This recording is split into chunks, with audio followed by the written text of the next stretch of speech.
Gaza सिर्फ एक भूगोल नहीं बल्कि इस समय पूरी मानवता की अंतरात्मा का इम्तिहान है। और आज इसी गाजा संकट को लेकर तुर्की के राष्ट्रपति रेसेप तैयब एर्दोगान ने जो शब्द चुने हैं वे कूटनीतिक नहीं बल्कि ऐतिहासिक और नैतिक हैं। एर्दोगान ने इजराइल के प्रधानमंत्री बेंजामिन नेतन्याहू की तुलना सीधे सीधे फिरौन से कर दी है। फिरौन यानी वो शासक जो सत्ता के नशे में बच्चों की हत्या को नीति बना ले, जो भूख और डर को हथियार बना ले और जो इंसानियत को रौंद कर खुद को अजेय समझने लगे। शुक्रवार 2 जनवरी इस्तांबुल, जुमे की नमाज के बाद कैमरे सामने हैं, सवाल पूछे जा रहे हैं और एर्दोगान का स्वर किसी राजनायक की तरह ठंडा नहीं बल्कि एक गुस्साए हुए इंसान की तरह सुलगता हुआ है। वो कहते हैं गाजा में बच्चों की चीखें पूरी दुनिया को हिला रही हैं, लेकिन इसके बावजूद इजराइल राहत को रोक रहा है। और ये शब्द यूं ही नहीं आए।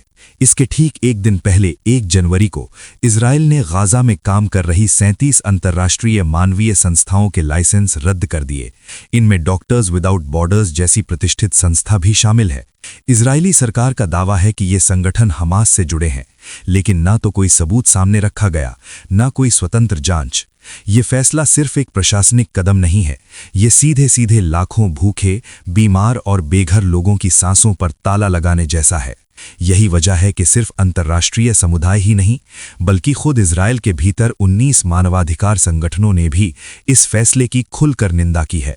अदालतः समेत कई संगठनों ने संयुक्त बयान जारी कर कहा है कि ये कदम अंतर्राष्ट्रीय कानून और मानवीय मूल्यों का खुला उल्लंघन है। लेकिन गाजा की जमीन पर हकीकत क्या है? एर्दोगान इसे शब्दों में ढालते हैं। बच्चे हवा, बारिश और कीचड़ के बीच रह रहे हैं। उनके पास तंबू तक नहीं है, उनके पास रोने के सिवा कोई विकल्प नहीं बचा है। तुर्की कंटेनर भेजना चाहता है, राहत भेजना चाहता है, लेकिन नेतन्याहू सरकार रास्ता बंद कर रही है। और फिर एर्दोगान कहते हैं, आज हो या कल अल्लाह की इजाजत से हम इन मजलूम लोगों को इस यातना से निकालेंगे। ये सिर्फ भावनात्मक वादा नहीं बल्कि तुर्की की विदेश नीति की दिशा का संकेत है। इसी क्रम में एर्दोगान इस्तांबुल के गालाता पुल पर हुए विशाल फिलिस्तीन समर्थक प्रदर्शन का जिक्र करते हैं। कहते हैं ये साबित करता है कि फिलिस्तीन अकेला नहीं है, तुर्की और पूरा इस्लामी जगत अपनी पूरी ताकत के साथ गाजा के साथ खड़ा है। दरअसल तुर्की की ये स्थिति अचानक नहीं बनी। अक्टूबर 2023 में गाजा युद्ध शुरू होने के बाद से अंकारा ने इजराइल के खिलाफ कदम दर कदम दबाव बढ़ाया है। पहले व्यापार सीमित किया गया, फिर अप्रैल में 1000 से ज्यादा उत्पादों के निर्यात पर रोक लगी और अंततः निर्यात, आयात और ट्रांजिट व्यापार पूरी तरह निलंबित कर दिया गया। लेकिन गाजा सिर्फ एक मोर्चा नहीं है। मध्य पूर्व इस समय एक साथ कई विस्फोटक तनावों से घिरा हुआ है। इजराइल और ईरान के बीच टकराव की आशंका फिर से गहराने लगी है। इजरायली मीडिया के मुताबिक सेना अपनी तैयारियां तेज कर रही है। वजह ईरान के भीतर जारी विरोध प्रदर्शन और अस्थिरता। इजरायली सुरक्षा एजेंसियों का आकलन है कि घरेलू संकट से ध्यान हटाने के लिए तेहरान बाहर की ओर शक्ति प्रदर्शन कर सकता है। रिपोर्टों के अनुसार ईरान नए बैलिस्टिक मिसाइल कार्यक्रम को तेजी से आगे बढ़ा रहा है। नए ड्रोन और लॉन्च सिस्टम के परीक्षण किए जा रहे हैं। इजराइल को डर है कि कोई सीमित ड्रोन या मिसाइल हमला हो सकता है जो सैन्य जीत के लिए नहीं बल्कि आंतरिक असंतोष से ध्यान भटकाने के लिए किया जाए। इसी बीच मोसाद प्रमुख डेविड बार्निया खुलकर चेतावनी देते हैं। हालिया संघर्षों में नुकसान के बावजूद ईरान का परमाणु कार्यक्रम पूरी तरह रुका नहीं है। उनके शब्दों में ईरानी परमाणु खतरा अभी भी मौजूद है। उधर ईरान की संसद के स्पीकर मोहम्मद बागेर गालिबाफ अमेरिका को खुली चेतावनी देते हैं। कहते हैं अगर अमेरिका ने ईरान पर हमला किया तो मध्य पूर्व में मौजूद अमेरिकी सैनिक वैध लक्ष्य होंगे। ईरान का आरोप है कि विदेशी खुफिया एजेंसियां देश के अंदर चल रहे प्रदर्शनों को हिंसक बनाने की कोशिश कर रही हैं, लेकिन वो नाकाम रही हैं। इसी मुद्दे पर तेहरान ने संयुक्त राष्ट्र में भी मोर्चा खोला है। ईरान के स्थायी प्रतिनिधि अमीर सईद ईरावानी ने संयुक्त राष्ट्र महासचिव और सुरक्षा परिषद के अध्यक्ष को चिट्ठी लिखकर अमेरिकी राष्ट्रपति डोनाल्ड ट्रंप के बयानों को संयुक्त राष्ट्र चार्टर और अंतर्राष्ट्रीय कानून का उल्लंघन बताया है। चिट्ठी में साफ लिखा गया है, ईरान अपनी संप्रभुता की रक्षा का अधिकार रखता है और अगर जरूरत पड़ी तो वो इस अधिकार का प्रयोग दृढ़ और आनुपातिक तरीके से करेगा। साथ ही ये भी चेतावनी दी गई है कि किसी भी तनाव वृद्धि की पूरी जिम्मेदारी अमेरिका की होगी। इन राजनीतिक बयानों के पीछे ईरान की आंतरिक स्थिति भी बेहद नाजुक है। पिछले रविवार को खुले बाजार में डॉलर के मुकाबले ईरानी रियाल रिकॉर्ड निचले स्तर पर पहुंच गया। इसके बाद देश भर में विरोध प्रदर्शन और हड़तालें शुरू हो गईं। शुक्रवार लगातार छठे दिन कई शहरों में प्रदर्शन हुए। अब ये प्रदर्शन सिर्फ नारेबाजी तक सीमित नहीं है।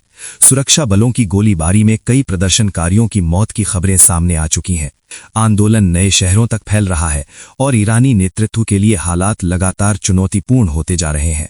और इसी उथल पुथल भरे मध्य पूर्व में एक और बड़ा ऐलान हुआ है। यमन के दक्षिण में सदर्न ट्रांजिशन काउंसिल यानी एसटीसी ने अगले 2 साल में दक्षिण यमन को आजाद कर स्वतंत्र राष्ट्र बनाने की घोषणा कर दी है। एसटीसी के अध्यक्ष एदरूज अल जुबैदी ने टेलीविजन पर राष्ट्र के नाम भाषण में कहा, हमारा अंतिम लक्ष्य स्वतंत्रता है। इसके लिए 2 साल का संक्रमण काल शुरू किया जा रहा है।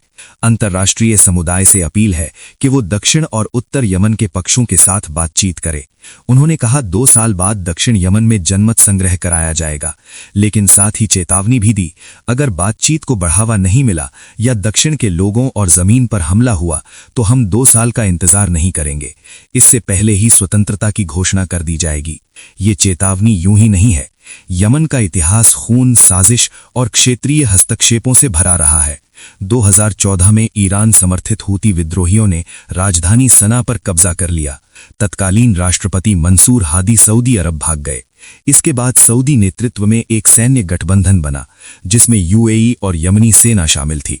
2015 से हूतियों के खिलाफ अभियान चला, लेकिन 1 दशक के बाद भी न तो हूतियों को निर्णायक रूप से हराया जा सका, न पूरा यमन एकजुट हो सका। आज स्थिति ये है, उत्तर यमन हूतियों के कब्जे में है, दक्षिण यमन राष्ट्रपति परिषद के अधीन है जिसे सऊदी समर्थन प्राप्त है। एसटीसी कभी सऊदी गठबंधन का हिस्सा था, लेकिन बाद में अलग हो गया और यूएई के करीब आ गया। 2022 में एसटीसी ने दक्षिण के बड़े इलाकों पर नियंत्रण कर लिया। यूएई पर उसे हथियार और रसद देने के आरोप लगे और जैसे ही ये गठजोड़ खुलकर सामने आया, सऊदी अरब ने 30 दिसंबर को यूएई को 24 घंटे में यमन से सेना हटाने का अल्टीमेटम दे दिया। यूएई ने ये अल्टीमेटम मान लिया और सेना हटा ली। इन सब के बीच यूरोप में भी एक अहम बदलाव हुआ है। यूक्रेन के राष्ट्रपति वोलोदिमिर ज़ेलेंस्की ने किरिलोव बुदानोव को नया चीफ ऑफ स्टाफ नियुक्त किया है। बुदानोव अब तक यूक्रेन की सैन्य मिलिट्री एजेंसी GUR के प्रमुख थे। ये नियुक्ति ऐसे वक्त पर हुई है जब अमेरिका की मध्यस्थता में रूस यूक्रेन युद्ध रोकने के लिए 20 बिंदुओं वाली शांति वार्ता आगे बढ़ रही है। ज़ेलेंस्की के अनुसार 90% बिंदुओं पर सहमति बन चुकी है। बुदानोव की पहचान एक आक्रामक, सामरिक और मनोवैज्ञानिक दबाव बनाने वाले अधिकारी के रूप में रही है। रूस के खिलाफ कई साहसिक अभियानों का श्रेय उन्हें जाता है।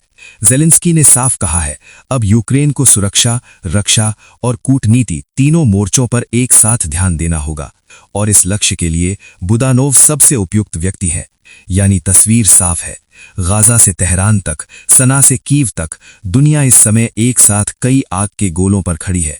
ये सिर्फ युद्धों की खबर नहीं है, ये सत्ता, नैतिकता, मानवाधिकार और भविष्य की दिशा की लड़ाई है। और इस पूरे परिदृश्य में गाजा एक प्रतीक बन चुका है, एक ऐसा प्रतीक जो पूछ रहा है कि क्या दुनिया सिर्फ बयान देगी या सच में कुछ बदलेगी।